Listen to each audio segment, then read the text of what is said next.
ಆಗಲ ಕೈ ನನ್ನ ಹೆಸರು ಬೀಸು. ಬೀಸು ಏನ್ ಬೀಸು? ಅಕ್ಕಿ ಬೀಸು, ಗೋಧಿ ಬೀಸು, ಜ್ವಾಳ ಬೀಸು, ಹತ್ತಿ ಸೋಸು, ಕೊತ್ತಿ ಹೊಸು, ಬಂದು ನಿಮ್ಮ ಮಗಳಿಗೆ ಗಾಳಿ ಬೀಸು. ಮೇಲಾಗೆ ಗಂಡನ ಮನೆ ಕುಡಿಸಿ ಹೊರಕ ಕೈಲಾಗ ಹಾಕಿ ಮುಚ್ಚಿ ಹೋದ ಮನಗೂಸ ನನ್ನ ಹೆಸರು ಬೀಸು ಮಾಮ. ಇರಲಿ, ನಿನ್ನ ಪಾಪವು ನಿನಗೆ ಈ ರೂಪವನ್ನು ಕೊಟ್ಟಿರುತ್ತದೆ. ನಿಮ್ಮನ್ನು ಇಬ್ಬರು ಹಿಡಿದು ಪೂರ್ಣ ವಿಷಯನು ಅಲ್ಲ. ಅಜ್ಜನ ಹೊಡೆದಾಗ ಮುಂದೆ ಜೋಲಿಗೆ ಹಾಕೊಂಡು ಭಿಕ್ಷಾ ಬೇಡಕ್ ಬಂದರೆ ನನಗೆ ಹೀಗಂತೆ ಹೋಗಂತ ಮಾತ್ರ ಹಂಗಾಯ್ತು. ಇರಲಿ, ಹಾ ನಿಮ್ಮ ಸಾರಿಗೆ ಒಬ್ಬ ಸನ್ಯಾಸಿಯು ಶಿಷ್ಯ ಸಮೇತವಾಗಿ ಬಂದಿರುವನು ಮತ್ತು ತಮ್ಮ ಭೇಟಿಯನ್ನು ಕೋರುತ್ತಿರುವುದನ್ನು ತಿಳಿಸಿ ಉತ್ತರವನ್ನು ಬೇಗನೆ ತಿಳಿಸು. ಒಟ್ಟ ಸಮಾನ ಆಗೋದಲ್ಲ. ಯಾವಾಗ ಒಳಗೆ ಬಾದಿನೋ, ಯಾವಾಗ ಕುರ್ತೀನೋ, ಯಾವಾಗ ಮಾಡತ್ತು. ಆಯ್ತು. ಅರೇ ಸ್ವಾಮಿ ಸಾಹೇಬ್, ಅರೇ ಸ್ವಾಮಿ ಸಾಹೇಬ್. ಅರೆ ಯಾಕೆ ಬೀಸು? ಯಾಕೆ ಜಂಪ್ ಅಲ್ಲ. ಒಬ್ಬ ಸನ್ಯಾಸಿಯು ಒಬ್ಬ ಶಿಷ್ಯನನ್ನು ಕರೆದುಕೊಂಡು ತಮ್ಮ ಭೇಟಿ ಕೋರಲು ಬಂದಿದ್ದಾರೆ. ನಿಮ್ಮ ಅಪ್ಪನ ಒಳಗೆ ಬರ್ತಾನ, ಇಲ್ಲಂದ್ರೆ ಇಬ್ಬರು ಗೋವಾರ ಗಂಟು ಅಪ್ಪನ ಜಾತ್ರೆ ಮಾಡ್ಕೊಂಡು ಧಾರವಾಡ ಕುಡಿದ ಕೋರಂಗಲ್ ಹೋದ ಅಲ್ಲಿಂದ ಆಂಗ್ಲ ಹೋಗೋರ ಅಕಸ್ಮಾತ್ ಬರ್ತಾನವ. ಸನ್ಯಾಸಿಗಳು ಇಲ್ಲೇನು ಕೆಲಸ ಅವ್ರಿಗೆ ಅರ್ಥ ಹೋಗಂತ ಹೇಳು. ನಾವು ಹೇಳಿದ್ದೀವ ಅವಾಗ ಹುಡುಕಕ್ಕೆ ಹೋಗೋದು ಬಂದ.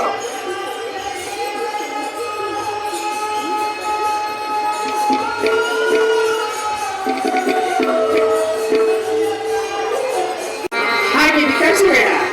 ಯಾರು ಯಾತಕ್ಕಾಗಿ ಬಂದಿರುವರು, ಅವರ ಬಂದ ಕಾರಣವೇನು ವಿಚಾರಿಸಲೇಬೇಕು ತಾಯಿ.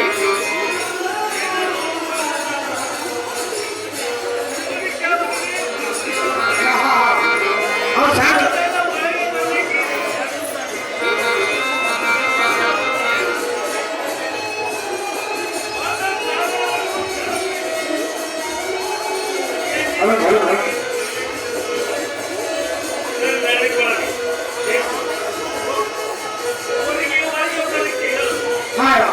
ವಿಚಾರಿಸಲಿ, ಅವರು ಆಚರಿಸಲಿ. ನಾವು ಕಾಣಿಸ್ತಲ್ಲ ನಿಮಗೆ ಒಳಗೆ ಒಳಗೆ ಅಪ್ಪನಾಗಿ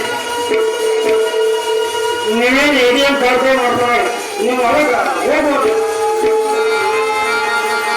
ಶಿವೋಂ ಶಿವೋಂ.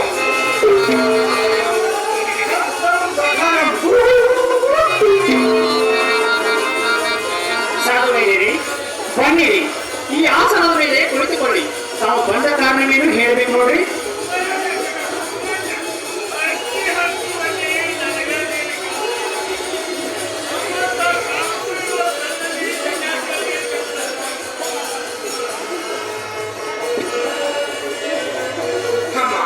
ನಾವಾದರೂ ಕಾಮುಕರೇ. ಇದೇನು ಸ್ವಾಮಿ, ಮೈ ಮೇಲೆ ಕ್ಯಾಮೆ ಲಾಂಛನವನ್ನು ಧರಿಸಿಕೊಂಡು ನಾವು ಕಾಮುಕರೆಂದು ಸುಳ್ಳು ಹೇಳುತ್ತೀವಿರಲ್ಲ. ಈಗ ಮಳೆ ನಾವಾದರೂ ಕಾಮುಕರೇ, ಆದರೆ ವಿಷಯ ಕಾಮುಕರಲ್ಲ, ಮೋಕ್ಷ ಕಾಮುಕರು. ಹಾಗಾದ್ರೆ ಭಿಕ್ಷೆಗಾಗಿ ಬಂದಿರುವರೇನು? ಮಗಳೇ ಭಿಕ್ಷೆಗಾಗಿ ಬಂದಿರುವಿರ ಎಂದು ನಮ್ಮನ್ನು ಕೇಳಿದರು. ಹೌದು ಸ್ವಾಮಿ. ಹಾಗಾದರೆ ಕೇಳು. ಸ್ವಾಮಿ ಅದೇನು ಹೇಳಿರಿ.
ತಾಯಿ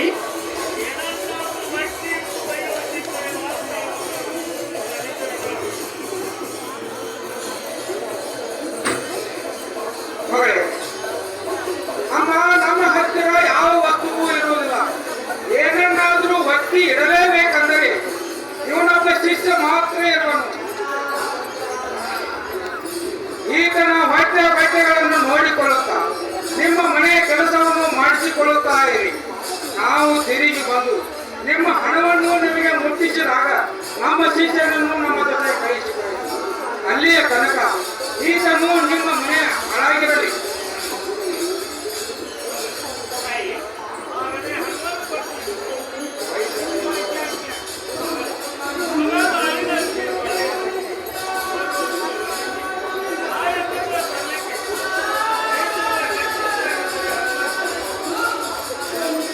ತಾಯಿ ಈತನ ವಯಸ್ಸು 20-25 ಆಗಿರ್ಬೋದು. ಎಲ್ಲ ಅವಯಗಳಿಂದ ಗಟ್ಟಿಮುಟ್ಟಾಗಿ ಸಾಧಿಗಿದ್ದಾನೆ ನೋಡು. ಸಾಧು ವೈದ್ಯರಿ, ತೆಗೆದುಕೊಳ್ಳಿ ಈ ಹಣವನ್ನು. ನಿಮಗೆ ತಿಳಿದಾಗ ತಂದು ಕೊಡಿರಿ. ಅಲ್ಲಿಯ ತನಕ ಈತನು ನಮ್ಮ ಮನೆ ಹಾಳಾಗಿರಲಿ. ಇರಲಿ ಸ್ವಾಮಿ. ಈತನ ಹೆಸರೇನು? ಮಗಳೇ, ಈತನ ಹೆಸರು ನಿಜಗುಣ.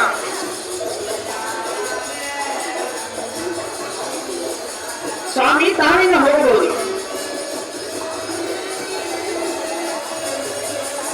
ಗುರುವೇ, ನೀನು ಇವರ ಅಡಿಯಲ್ಲೇ ಇದ್ದು ಇವರ ಆಜ್ಞೆಯನ್ನು ಪರಿಪಾಲಿಸುತ್ತಾ ಇರು. ಆದರೆ ನಿನಗೆ ಸಂಬಂಧವಿದೆ. ನಾನಿನ್ನು ಹೋಗಿ ಬರುತ್ತೇನೆ. ಗುರುವೇ, ಜಗತ್ತೆಲ್ಲ ಗುರು ಸ್ವರೂಪ ಅಂದ್ರೆ ತಮ್ಮ ಸ್ವರೂಪವೇ ಇರೋದು. ತಾವು ಯಾವ ಸ್ಥಳವನ್ನು ಗ್ರಹಿಸಿದವು ಅದು ಮೋಕ್ಷ ಮಂದಿರವೆಂದು ಅಲ್ಲಿ ನಾನು ಸದಾ ಸಂತೋಷದಿಂದ ಇರುತ್ತೇನೆ. ನನ್ನನ್ನು ಪರಿಪಾಲಿಸಿ ತಾವು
ಹೋಗುತ್ತೇನೆ ಅನ್ನುತ್ತೆ ಅಂದಾಗ ಬಿಟ್ಟು ಹೋಗುತ್ತದೆ.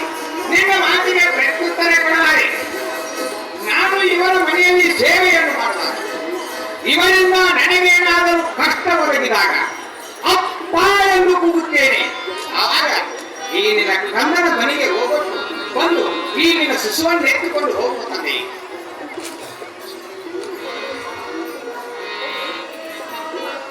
ಮಗುವೆ, ನೀನು ಹೇಳುವಾಗ ಮಲಗುವಾಗ ನಿನ್ನ ಅಂತರಂಗದಲ್ಲಿ ಆ ಪರಮಾತ್ಮನನ್ನು ಧ್ಯಾನಿಸುತ್ತಾ ಇರು. ಅಂದರೆ ಆ ಕೈಲಾಸಪತಿಯು ನಿನ್ನನ್ನು ಕೈ ಹಿಡಿದು ಕೈಲಾಸಕ್ಕೆ ಕರೆದುಕೊಂಡು ಬರ್ತಾನೆ. ಮಗುವೇ, ನಾನಿನ್ನು ಬರುತ್ತೇನೆ.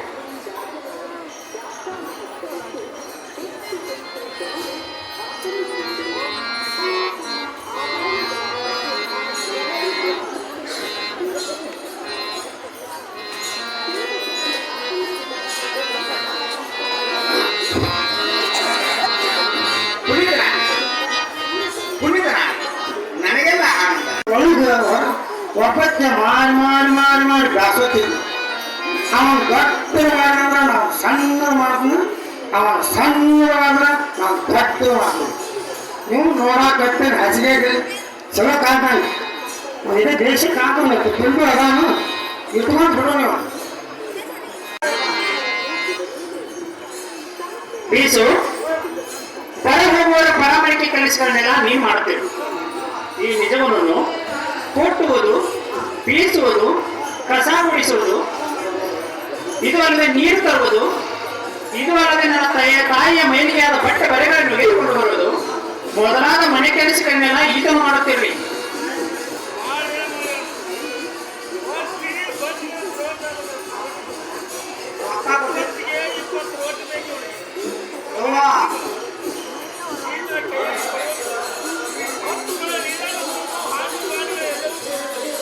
ಹತ್ತು ಕೊಡ ನೀವು 11ನೇ ಕೊಡ ನಾನು ಬಾತ್ರೂಮಿಗೆ ಬರ್ಬೇಕು.